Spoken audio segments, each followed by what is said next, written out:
Mrs. Brantley is really an adjunct person to the SDP. She doesn't work with us full-time, but she really works with us part-time. She works with us whereby she does overall SDP training for the entire program with us sometimes. She sometimes works as one of our process observers, so she's really national faculty at the SDP.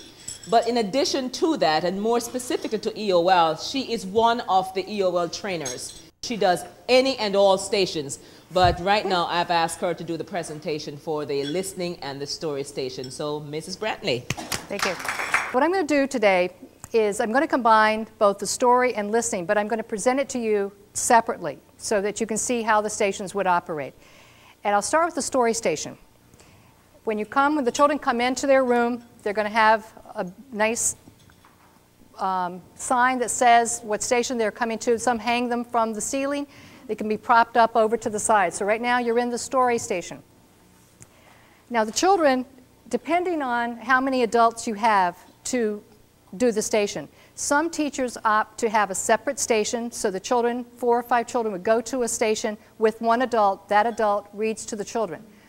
Other schools, when they have fewer adults, they often use the story station as a large group presentation, so that when the children first come in the morning and they have their meeting time, they sit down, they just get organized, the teacher chooses that time to read the story to the entire group. So you have 2 options here, based on the number of adults you have to supervise, and secondly, your time limits in your own classroom. So for example, your children have just come in, and we're going to do like a whole group. And I would start off with choosing a book. And so I say to the kids, I say, all right, I have a couple books that I'm going to read to you today. Which one would you like me to read? I have The Attack of the 50-Foot Teacher or The Singing Man. Which one would you like to hear today? The Attack of the 50-Foot Teacher. One of my favorite. And so then I would start with this book. I would hold it up. I'd ask the children, what they see. The title, The Attack of the 50-Foot Teacher. What do you think this story is going to be about? She has big feet. Big feet. Well, that's a good idea. Anything else from the picture? The cues from the picture as to what you think it might be. Giant. She's tall. She's very tall. Good. So you're getting some information from the picture. Now I could even go further in saying, we have a character now, and now we can get some information about the setting. I say, what time of year do you think this book took place? Fall. Why do you think that? The color of the trees. That's great, because we know in the fall the trees do change colors. Anything else about telling us for some of you it's kind of hard to see, you're far away. It's at night. Good, because we have the stars out. Any other ideas as to what may be going on? Halloween. How did you know it was Halloween? They have costumes. So they're gathering information, and this coincides with the guided reading, how you have children go through a picture walk and to get information from it. So you do the same thing in the story station. And so then you would start, and you say, now I'm going to read to you The Attack of the 50-Foot Teacher by Lisa Pawson. Now as I do this, I'm going to step in and out of doing it with children, and also stepping aside to do it as a trainer to tell you some things you want to think about.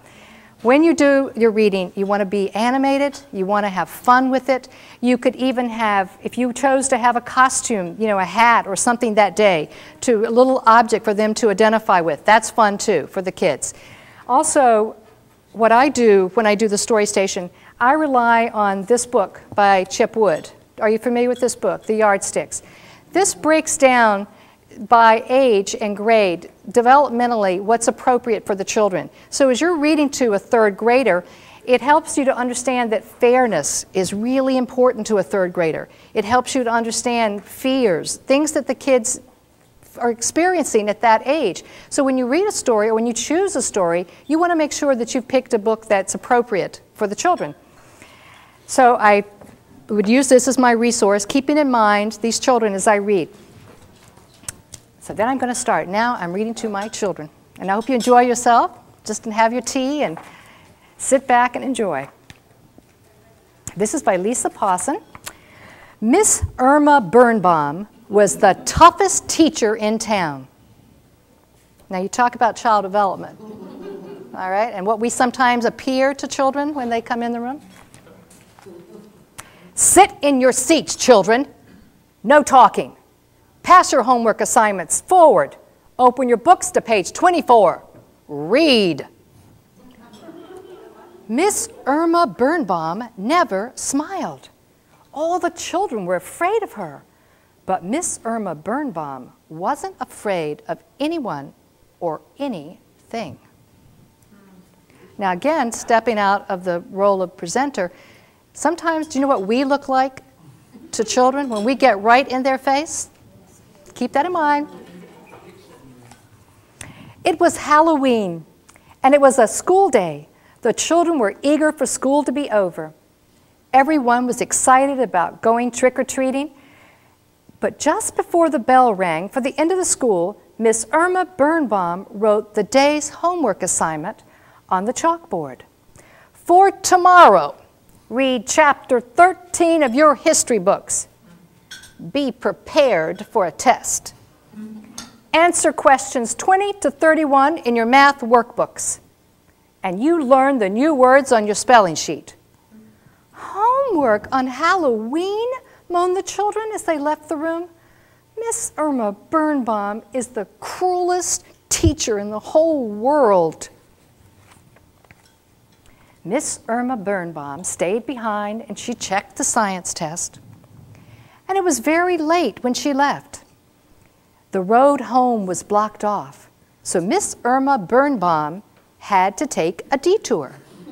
Now, as you're reading, sometimes a child might say, what's a detour? Again, opportunity for you to go into some vocabulary. The unfamiliar path was dark and deserted, and in her rearview mirror, Miss Irma Birnbaum saw something odd hovering in the sky. A bright, glowing spaceship quickly passed the car. It landed right in front of her. "Move this vehicle and move it right now," she shouted. Miss Irma Birnbaum really was not afraid of anyone or anything. The spaceship began to glow more brightly. It started spinning around at a fantastic speed and took off into the night. Miss Irma Birnbaum stepped back. She felt kind of funny. Her stocking started to itch, and she took off her glasses and she started rubbing her eyes. Miss Irma Birnbaum put her glasses back on and she looked down. Her car was the size of a toy. The trees were as small as azalea bushes. She had grown incredibly tall. Miss Irma Birnbaum was now a 50-foot teacher. Miss Irma Birnbaum walked towards town, and the earth shook beneath her giant feet. Ruby Flint was the first to see her. Ruby dropped her bag of Halloween candy, and she ran to warn the others. Cars screeched to a halt, and people looked out their windows and screamed. "Miss Birnbaum is coming! Miss Birnbaum is coming! She's coming!" shouted Rudy. "Big deal," said Johnny O'Leary. "We still have enough time to finish our homework." You don't understand," said Ruby. Miss Birnbaum is a... Look at Miss Birnbaum!" screamed Cheryl Scheckmeyer. "Miss Birnbaum is a 50-foot teacher." "Yikes!" screamed the children. "I told you we should have done our homework," declared Ruby. Miss Irma Birnbaum staggered towards them. Johnny O'Leary?" And she reached down and she picked him up and grabbed poor Johnny. "What are you doing out so late tonight, Johnny?" "I'm sorry, Miss Birnbaum. I'm going to go home right now, and go do my homework. I promise." Well, Miss Irma Birnbaum, she turned towards the others. "And the rest of you, do your parents know you're wandering around on this unearthly hour? I am taking you all to the principal." She scooped up the other children. She put them in her purse. Her enormous legs stepped over houses and trees until she reached Main Street. Miss Irma Birnbaum rang the doorbell of Principal Renfield's home. The principal opened his front door. "Yes," he said as he looked up, way up. "Miss Birnbaum? What has become of you?" The 50-foot teacher placed the children on Principal Renfield's front lawn. "These children are out at night, alone all night, and they haven't done their homework." "Good grief, woman," said Principal Renfield. "Who gives homework on Halloween?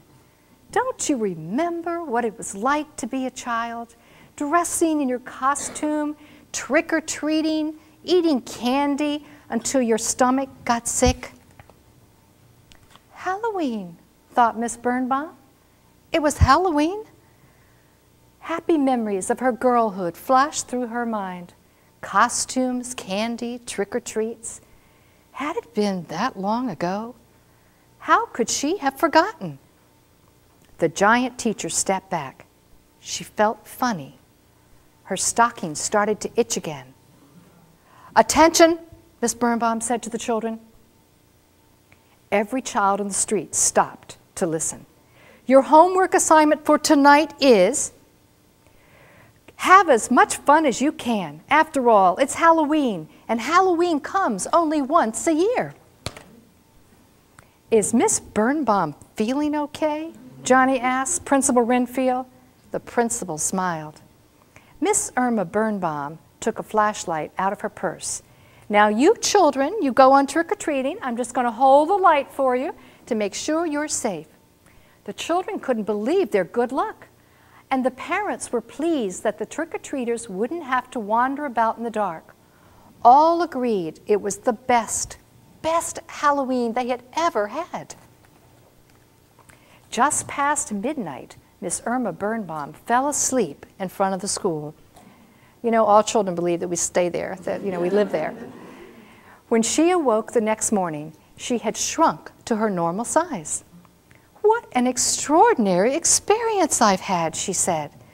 And when the children came to class, they were disappointed to see the same old Miss Irma Birnbaum sitting behind the desk, the one who never smiled. "Sit in your seats, children. No talking." Miss Irma Birnbaum walked to the front of the classroom. She bent down. She scratched her leg. "Did everyone have a happy Halloween?" she asked. "Yes," shouted the children. "So did I," Miss Birnbaum said, and she smiled. Thank you. And that's the story of the attack of the 50-foot teacher. How did you children like that? Very good. What did you like what was the best part of that book for you?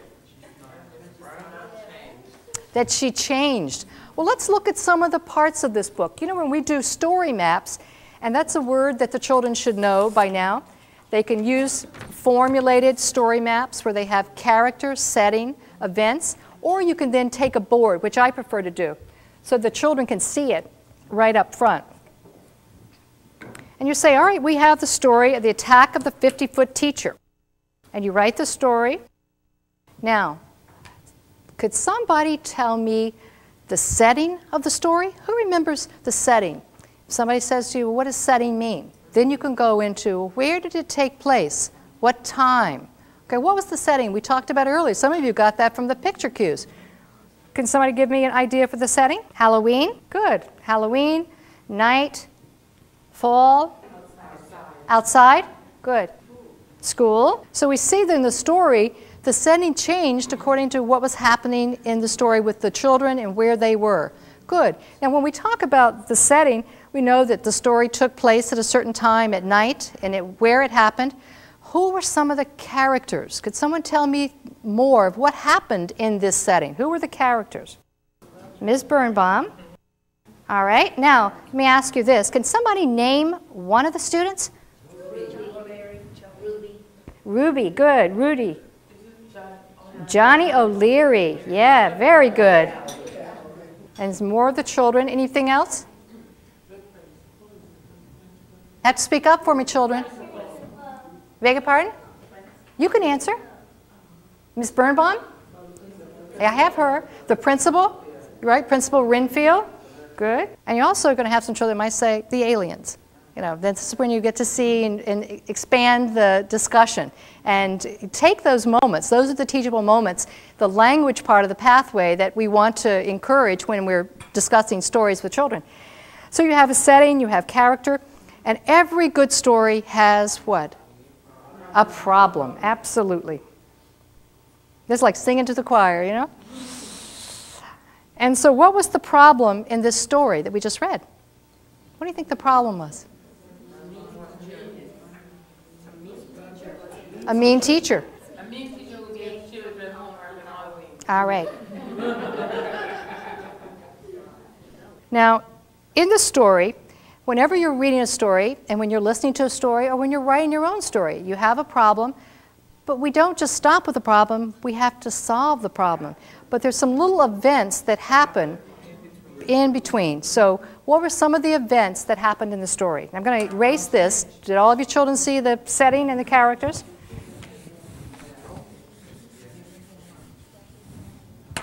So we have our problem. Now, what were some of the events that happened in the story that helped solve this problem? Visited by an alien. Visited the principal? She visited the principal? The trick-or-treating. Okay, what were some others? What other events happened to help her solve the problem of not being mean anymore? The principal asked her if she remembered her. Ah, so now we're going to get into another pathway here. We're talking empathy. We're talking with the children, and then you get to talk with the children to say, have you ever felt like this? What does it feel when you put yourself in someone else's shoes? And then you get to go on what issues that sometimes children are dealing with. Okay, empathy, principle. And so after you go through the different events, and you want to try to then work with the kids to go, if you want, depending on the amount of time you have, 15 to 20, sequential, you want to see order. Because this, again, what happens here in the story station, you think we're just having a story, but when they start writing, you know, that's where the carryover is, and they're going to start writing and putting their own thoughts in that same kind of order. So after the events of a story, and you're able to see how the unraveling of the problem, you're going to come to the resolution, the solution to the problem. And what do you think the solution was in this story? Okay. She smiled. Okay. And what about the children, the other characters? How was it resolved for them? Good. She thought again about what it was like.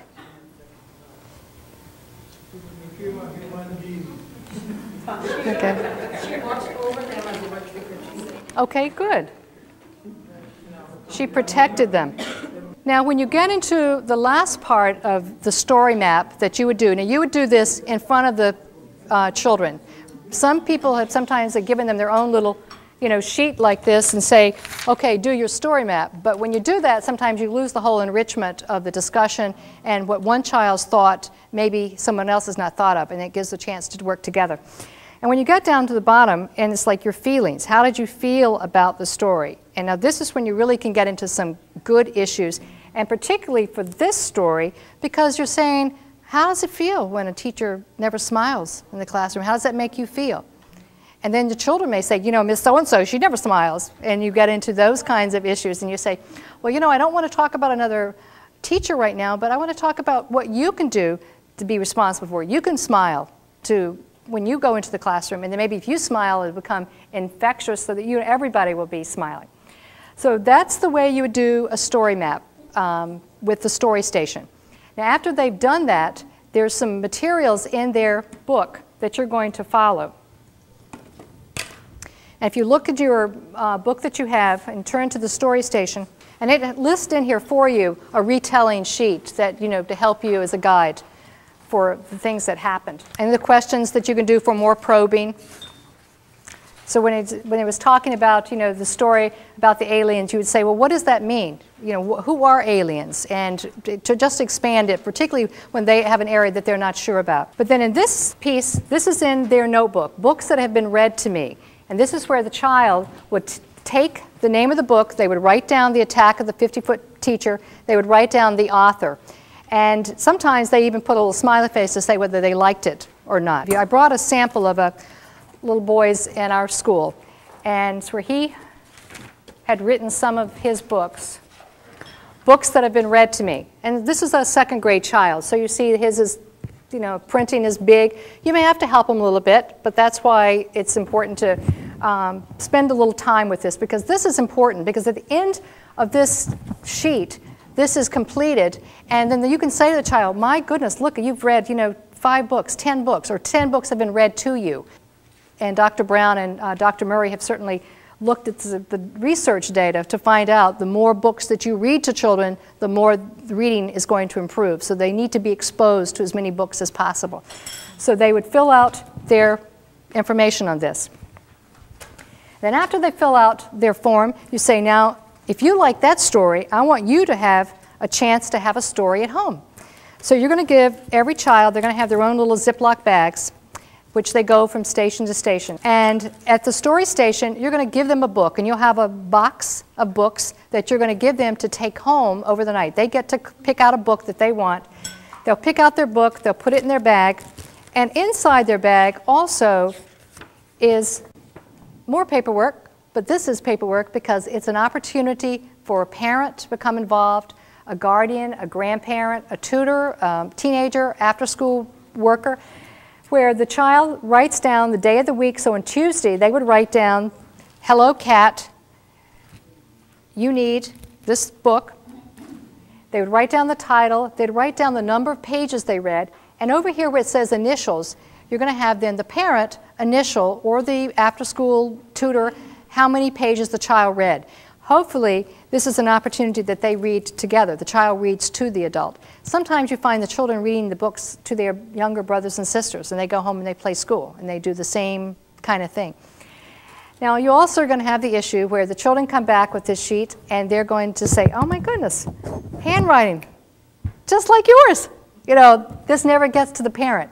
When you start seeing that, take the child aside and tell them how important it is that you want to make sure that the parent reads to see how well they're reading, and not to say, oh, I told you, you know, you didn't do this right. We don't want to go into that, because the whole idea about the reading room is to be totally positive, so supportive, to make this child feel really good. And this may be a great opportunity right here, because how many times have children brought homework back, didn't bring homework back, and they got into a lot of trouble in their school. So this is like homework, but it's also an opportunity to say, you know, I really would love to see, you know, let your mother and father know what you're reading. So if you could do this for me. Then when you have a time for parent conferences, this is a wonderful opportunity to bring out, to be positive with the parent, to say, I see how well you've been reading with your children. It's wonderful what you're doing at home to encourage reading at school. We're doing a lot here, and the work you're doing at home is very important. So this stays in the packet. And when it comes back and they've assigned them, this is something you put in a separate file just to keep track of the number of books that they've read.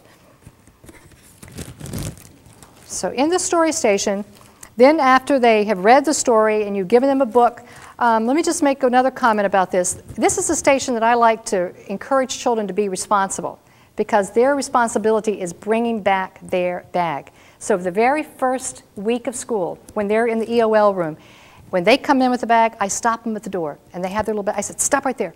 Look at this, everybody. John has his bag. That is wonderful. Next one. That is fabulous you brought your bag. Look at all these responsible children. They are so responsible, because the issue for a lot of teachers is these books are not coming back. And how do I pay for the books? You can't keep giving the books. So you want to build the relationship very strong in the very beginning. And I tell you, we did this at our school this past year when we first started. By the third day, we had 100% of people bringing their books back. And some were like in your face. Look, look, look, I brought my book back. You know, go, oh, that's great. So try to do the positive and encouragement to get the books returned. Yes, ma'am? Can you just clarify, when the children bring a book home, is it a book of their choice? Yes. Okay, so we just have books on their level that... Some are on their level, and some books, depending on just what you can collect to send home, may not be on their level, but that's also that opportunity that the parent can help read with the children. It would be better if it were on their own level. And some teachers they pre-select, and so they give children a choice within a choice. They say, out of these 10 books, knowing that this is about the level they're going to be able to read, why don't you select a book to take home? You can do it that way too. Now, questions come up in the past is how do I get the money to pay for these books? There are different ways. I suggest, first of all, you go to your SPMT, your school planning and management team, and you present with them the lead teacher, who the lead teacher is for the EOL room, and ask for a budget so that they can purchase the books that they need for children to take home. If they say we don't have money to pay for books that are not needed, then you go around and you talk to your colleagues to say, are there any books in your room that are extra that you're not using? Because some of us teach one grade 1 year and then we're switched to another grade, and we might have some books that we don't really use but we don't want to get rid of, so we'd like to see them used. Also, I use the tag sales. I go to a lot of tag sales. You can buy them sometimes 10 cents a book and get a collection, but you just try to get as many as you can because these books are recycled over and over. And the library media specialist is also very important. You can go to her or him and say, I'm working on this particular theme this week. Could you help me by getting a selection of books? Sometimes the library media specialist has already provided library cards for the children when they go to their own library, but they can go to the library and check out a book to take home with them. Sometimes books are recycled. We had a librarian once who did that for us, where they gave us lots and lots of books that they were no longer needed in the library or no longer used. But my caution on that is that you need to go through them also, because some of them, we know why they were discarded from the library, because they were not appropriate. Ethically, religiously, outdated history, various things. So just if you get that opportunity to get a bunch of free books, then you need to go through them as well to make sure they're really what you want to send home for your children. So that's what happens in the story station. Any questions before I go into the listening? May I just add something, Mrs. Brantley? Sure. Earlier when I was making my presentation, if you recall, I said that according to the research, it is stated that it is a talk that surrounds the story that gives it power. And that's what Mrs. Brantley was doing when we're talking about doing the story map. And when she mentioned that some persons actually allow students to do individual story maps, that in the reading room, we really don't want that. We really do want the whole group story map, where the facilitator of that story station is the person who does the story map. He or she is the only person writing at that story station, and the children are engaged in conversation.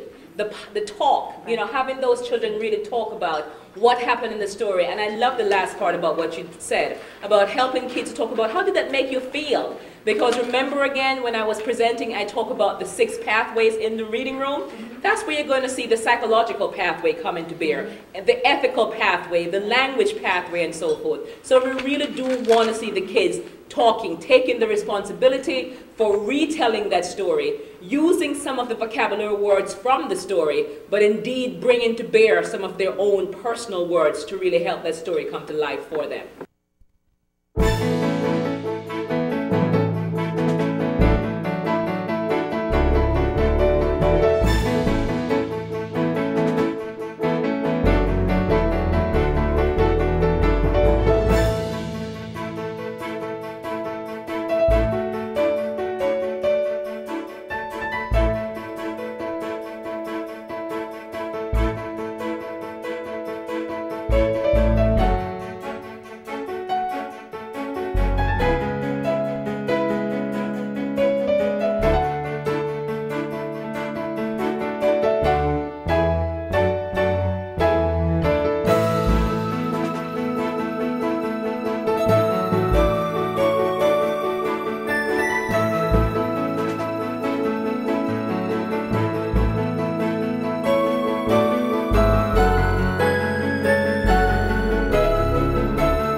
So you have 4 cassettes that come with your kit, and in that kit you have to get your own headphones, but that's usually within the school to do that. That's what I was talking about, that budget that goes with your SPMT to help buy the headsets. But you have, in the listening station, you have a table set up with a tape recorder and headsets to go with each one, and you'll have a whole collection of books on tape. And again, this is a matter of purchasing. The library media specialist, I told her, I said we needed to add to our collection because the children want to listen to stories so many times, and they're going, oh, Jack and the Beanstalk, heard it already. You want to create some variety and change for that. Some teachers have gone to the public library, checked some out for the week, and then returned them after a while, rotating them. We also put out a call within our own school to ask the teachers, you know, could we borrow some of the books on tape that you have in your classroom to use during this week of EOL, so that there's a rotation. And the children are taught, just like they're taught in a center, what's expected when they come to the listening station. If you have an adult there, the adult's going to show them how to set the cassette into the tape recorder, how to push play, how to push eject, how to push rewind when they finish the story so it's complete for the next person. It's very important that the children learn. They take it out, they put it in, and they return it exactly like they found it, just like they would when they go to the stations, that they have to leave the station as they found it. So they go to the listening station, and they listen to a tape, they listen to the story, they follow along with the story. And in their books, they have a place where they fill out what books they listen to. Sometimes people use the listening station also as an opportunity to, when they're testing.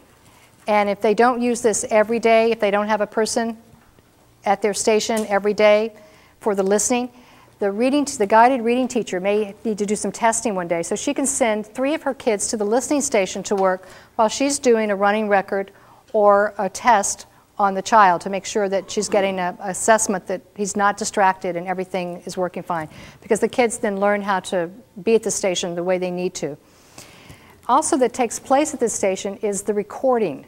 Once a month, we try to record children reading a book. And the purpose of that is twofold. One, it's a great record to have so that the children can hear their own progress being made. Secondly, if there's a chance that you didn't happen to get to a particular child for a running record, you've got the book on tape. So then you can go back, you have the title, there's a script that's in your book, your yellow book, a script that you follow to use for the recording so that you know exactly what you're supposed to say. Right over here. Listening recording station, monthly required recording script. And it says, hello, my name is, today is the title of my book. And then they start reading on what page they're reading on. So this way you have a reference. If you need to do a running record, you can simply go back, count the words, and do your running record off of the book on tape. It's also very good for parent conferences. Sometimes parents have a different view of what their child's reading than what you do because you're having to assess it according to state standards and according to the levels within your own system. And some parents will say, no, my child could read just fine. And you let them listen to the tape to say, see this error, listen to this error. This is the kind of mistake that we're trying to work on to help them be more fluent, to get more comprehension from what they're reading. And it's just better than anything you can say or any little written notes that you have of the child's miscues and omissions or insertions. So I brought a tape for you of a child that read last year, and you're just going to hear a part of it so you can see what I'm talking about. Fourth day. Today is January 3rd, 2000. The book I'm reading is called Constantly. Think about doing a running record. Robert wanted to be a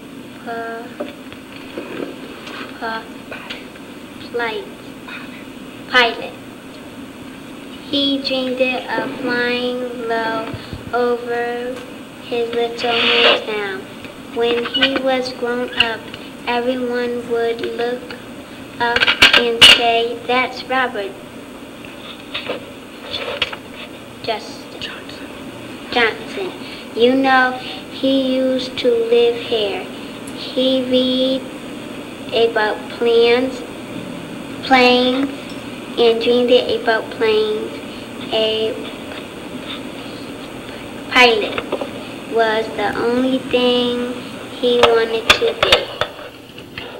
Okay, so you have the child, and they read a portion of the book. They don't have to read the entire book. It's nice if you can have someone to come in and do a day. If someone can say, I can only volunteer for a day, you know, what can I do?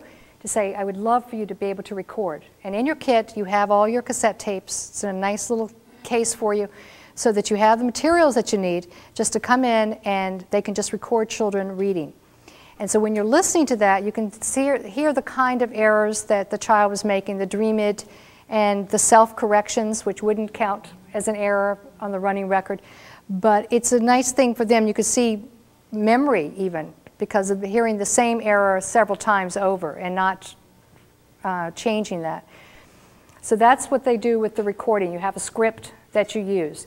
When the children finish this, they do like, you keep the same tape for the same child. So every month you just add on to it. Usually you can pick, say, the child's birthday. If the child's birthday comes on the 20th, then the 20th of that month, you would then say, oh, it's time for Shanika to have her recording. Let's, you know, it's your turn to record today. And it just keeps it a nice system that you can use to follow. So when they're in the listening station, they have two opportunities. One, to be recorded. Secondly, to listen to a story. And then there's some suggestive sheets that they could use in here to follow, to write out what they heard, what they liked about the story, basic things. It's not so much the guided reading, prompting kinds of questions. It's really, what did you enjoy? Somebody's reading to you. What did you like about it? Now, there was a question that came up a couple years back with an EOL training, is that I thought it would be a great idea to have a friend record for me a book. And the book that I was going to have him record is The Singing Man. And it's a wonderful story about this man from Senegal. And he was from Senegal. And so I thought, perfect. And I had him read it, and he read it with the most beautiful accent, and the story it just came to life. And I was playing it at a training, and a library media specialist says, you can't do that. And it's all about copyright. Depends on how you're going to be using it in the classroom, but just to be aware of that. Okay, some people do have an objection with that. Okay, those are the two stories, the listening and the story station. You see how they are separate and how they could be modified for a small group and a large group. Now I want to have an opportunity for you to ask questions about what it's like to set it up or how to get it started. Some of the questions you might have about the two stations. Yes, ma'am. We also use incentive charts with the children, and when so many boxes are filled with a star, they get a free book. Great idea. Did you all hear that? She uses incentives. So when the children they have little boxes of how many books they have to read, when that's filled with stars, they've earned a book to take home. That's a great idea. That's right, their book to keep. Any other questions? Yes, yes, ma'am. You made a statement regarding if you did not have a volunteer that day, if there was a center that I was not able to run for a particular day, would the listening station be the one that got sacrificed? Okay, thank you. She asked a question that on a day that perhaps you have a staff person who's not there to run the station, what do you do with that station? And would the listening station be the one that's sacrificed? Sometimes you do have to collapse the station where you just put more children in a different station and to move through it. I find that the listening station is one that's usually that is the situation because you need to get the phonics in, you need to get the guided reading, you need the vocabulary, and you need the writing every day. And the listening station is one that is usually the one that can do it. And then depending on your children, sometimes whether there's a staff person there or not, they know the routine. They have had the expectations set up for them. The whole climate of the classroom is such that the children know what's expected. They know they make it neat and keep the area. They make the tape recorders and the headsets go together. The books have to, some of them are very fastidious. When you see these little children say, oh no, you got to put them in this order. So if you set up the routine, then they're going to follow that. May I just add though too, in terms of the the station that might not be the one to be done that day, the story station is also one that you could get around on a particular day. And the way to get around the story station, if you don't have that additional adult in your building, is to start your reading room off that morning with reading a whole story to the whole group and do your story map with the whole group. And so that takes care of an entire rotation right there. All the students are getting the story, and you don't need to have a person there at the story station. So that's another way of getting around having 6 people in the room. You also can do some interesting activities within the classroom with the EOL children. We used to take an opportunity, when I was doing it years ago, of the phonics station when they didn't have enough people, and we would take some time and play a game where each table had to come up with an action word. And the team then had to follow collaboration. They had to use consensus to decide on their word, and they had no fault. And they had to come up with a word to go with the letter that we were studying that particular day. And they loved that game. They loved the game. They wanted to play it every day. And it became something that everyone was involved. They were engaged in the activity. They were on task, and they were following the school development program's design of the lesson. So, you know, also being creative. But also I'd suggest that if it became a continued problem, that I would address it with your reading supervisor, with your principal, your staff developer, however it's organized in your school, and bring it to the attention that in order to implement this program effectively and to do it the way it was designed, you really need to have the staff committed. And it may be rearranging the people that, you know, had agreed to help out because they didn't understand the commitment that's involved.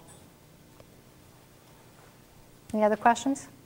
Note-taking skills. Do you see those skills being taught at the listening station? No, not the way it's designed right now. There's some scripts, but I think that would depend on how the age of your children and what you might incorporate. I'm not saying that it's something that you couldn't use, but I wouldn't make it such a difficult task. For example, if you had some nonfiction, that would be a nice study skill that you could do. You could show them about headings and you know, questions to look for. That's something that could be incorporated with a special sheet for that, because there's some very nice books on tapes that are nonfiction. Yes, ma'am. In the rooms here in New Haven that have EOL, are they standard-sized classrooms, or do you have EOL set up? They're regular-sized classrooms. What we do is... Would you say that is essential to the program? I beg your pardon? Is that essential to helping it run? Well, the way the structure, the way it's designed, is that, first of all, it requires collaboration. So if you had 3 third-grade classrooms in your school, you would sit down in a grade level meeting and decide which one of those classrooms is going to be the EOL classroom, which one would be the SOAR classroom or your higher level reading, because oftentimes that's the way they're divided up.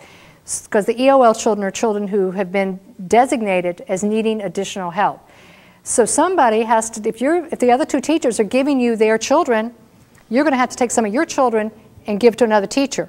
So what the children do, they learn to pass in the hallways, and it's time at 9:30, the EOL starts. They all merge from 3 classrooms. One group goes to EOL, another group goes to another teacher, and another group goes to another teacher. And then that doesn't stay there like that for the rest of the year. It's constantly being reevaluated, monitored, and they're saying, wait a minute, this child is really moving up right now in January. I don't think they're ready to stay in EOL. They need to be in another program. They make shifts and they move children around. And that's the ideal. When they're sent to EOL, the idea is not to keep them there all year. It's to move them forward at a pace where they can achieve. Your biggest problem is going to be with the children. They're going to have their heels in the rug. They do not want to leave EOL because it's a very fun, exhilarating, exciting reading program. And the children enjoy it. They don't want to go back, oh, papers and books. Oh, I want to do, you know. So it's a delicate thing. Yes? What grade level is recommended to begin? 3rd grade. 3rd grade. Okay. Some schools have used 2nd grade. Some have used 4th grade.